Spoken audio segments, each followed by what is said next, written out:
സ്വകാര്യ ബസ്സുകൾ സർവീസ് നടത്താതായതോടെ വിവിധ ജില്ലകളിൽ യാത്രക്കാർ പ്രതിസന്ധിയിലായി. എറണാകുളം മുതൽ കാസർഗോഡ് വരെയുള്ള ജില്ലകളിൽ ജനജീവിതത്തെ ബസ് സമരം കാര്യമായി ബാധിച്ചു. ഗ്രാമപ്രദേശങ്ങളിലും ഇടറൂട്ടുകളിലും യാത്രക്കാർ ആശ്രയിച്ചിരുന്ന സ്വകാര്യ ബസ്സുകൾ സർവീസ് നടത്തിയില്ല. സംസ്ഥാന വ്യാപകമായി വിവിധ ഡിപ്പോകളിൽ നിന്ന് കൂടുതൽ സർവീസുകൾ നടത്തിയായിരുന്നു KSRTCയുടെ പ്രതിരോധം. തിരുവനന്തപുരത്ത് KSRTC സർവീസുകൾ കൂടുതലുള്ളതിനാൽ നഗരമേഖലയിൽ സ്വകാര്യ ബസ് സമരം കാര്യമായി ബാധിച്ചില്ല. പ്രൈവറ്റ് എന്ന് പറയുമ്പോൾ തന്നെ ഇവിടെ നമ്മളെ ബാധിക്കാനായിട്ട് ജനങ്ങളെ ബാധിക്കില്ല. പ്രൈവറ്റ് ബസ് ജനങ്ങളെ ബാധിക്കില്ല. കാര്യം സിറ്റി KSRTC കൂടുതലുള്ളതുകൊണ്ട് നമ്മളെ പ്രൈവറ്റ് ബസ് ഇല്ലെങ്കിൽ അവർക്ക് അതൊരു ബുദ്ധിമുട്ടല്ല. KSRTC ഒരുപാടുണ്ട്. പക്ഷേ മറ്റ് ജില്ലകളിലോട്ട് പോകുമ്പോഴത്തേനും പ്രൈവറ്റാണ് കൂടുതൽ, KSRTC കുറവാണ്. അപ്പോൾ അവർ പ്രൈവറ്റിനെ ആശ്രയിച്ചേ പറ്റുള്ളൂ. അങ്ങനെ അങ്ങോട്ട് ജനങ്ങൾക്ക് ബുദ്ധിമുട്ടായി. ഇവിടെ ഒരു പ്രശ്നമില്ല. 70% മുകളിൽ സ്വകാര്യ ബസ്സുകൾ സർവീസ് നടത്തി. ഇന്ന് ഞാൻ സമരം എന്നാണ് വിചാരിച്ച് വന്നത്, പ്രൈവറ്റ് ബസ്. അപ്പോൾ ഇവിടെ വന്നപ്പം പിടിച്ചിട്ടിരിക്കും. ഗവൺമെന്റ് ബസ് പ്രൈവറ്റ് ഇല്ലെന്ന് പറഞ്ഞതുകൊണ്ട് കരമന വഴി വന്ന് ഇങ്ങോട്ടേക്ക് പോകാൻ വന്നതാണ്. സ്റ്റാച്യു. വടക്കൻ കേരളത്തിലെ എറണാകുളം, തൃശൂർ, പാലക്കാട് ജില്ലകളിൽ ബസ് സമരം കാര്യമായി ബാധിച്ചു. കൂടുതലായി സ്വകാര്യ ബസ്സുകൾ സർവീസ് നടത്തുന്ന ഇടങ്ങളിൽ യാത്രക്കാർ പെരുവഴിയിലായി. മലബാറിലും ബസ് സമരം പൂർണ്ണമായിരുന്നു.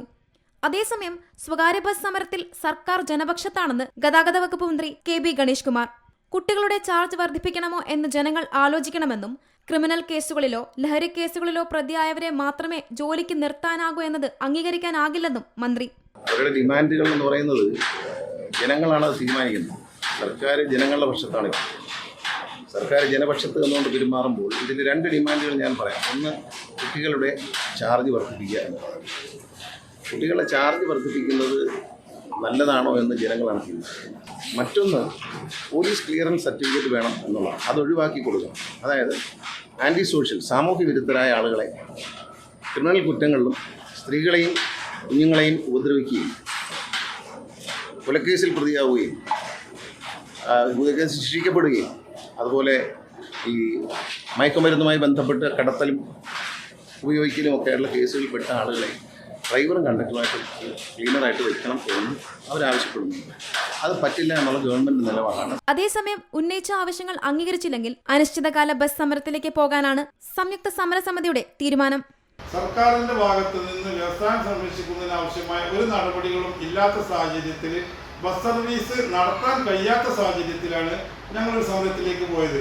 ഏതായാലും ഇന്നത്തെ ഈ സമരത്തിന് ശേഷം അടുത്ത ജൂലൈ 22 മുതൽ സർക്കാരിന്റെ ഭാഗത്തു നിന്ന് അനുകൂലമായ ഒരു നടപടിയും ഉണ്ടായില്ല എങ്കിൽ വരുന്ന ജൂലൈ 22 മുതൽ കേരളത്തിലെ മുഴുവൻ സ്വകാര്യ ബസ്സുകളും അനിശ്ചിതകാലത്തേക്ക് സർവീസ് നിർത്തിവെക്കാനാണ് ബസ്സുടമ സംയുക്ത സമിതിയുടെ തീരുമാനം. കഴിഞ്ഞ ദിവസം ഗതാഗത കമ്മീഷണറുമായി ബസ് ഉടമകൾ നടത്തിയ ചർച്ച പരാജയപ്പെട്ടിരുന്നു. 22 മുതൽ അനിശ്ചിതകാല സമരം നടത്തുമെന്നും നേതാക്കൾ അറിയിച്ചിട്ടുണ്ട്. ദീർഘകാലമായി സർവീസ് നടത്തുന്ന ലിമിറ്റഡ് സ്റ്റോപ്പിന്റെയും ദീർഘദൂര ബസ്സുകളുടെയും പെർമിറ്റുകൾ അതേപടി പുതുക്കി നൽകുക, വിദ്യാർത്ഥികളുടെ ടിക്കറ്റ് നിരക്ക് കാലോചിതമായി വർദ്ധിപ്പിക്കുക തുടങ്ങിയ വിവിധ ആവശ്യങ്ങൾ ഉന്നയിച്ചാണ് സൂചനാ സമരം. വിവിധ ബ്യൂറോകൾക്കൊപ്പം സീ മലയാളം ന്യൂസ്, തിരുവനന്തപുരം. ഏറ്റവും പുതിയ വാർത്തകളും വിശേഷങ്ങളും വിരൽത്തുമ്പിലറിയാൻ സീ മലയാളം ന്യൂസ് എല്ലാ ഡിജിറ്റൽ പ്ലാറ്റ്ഫോമുകളിലും ലഭ്യം.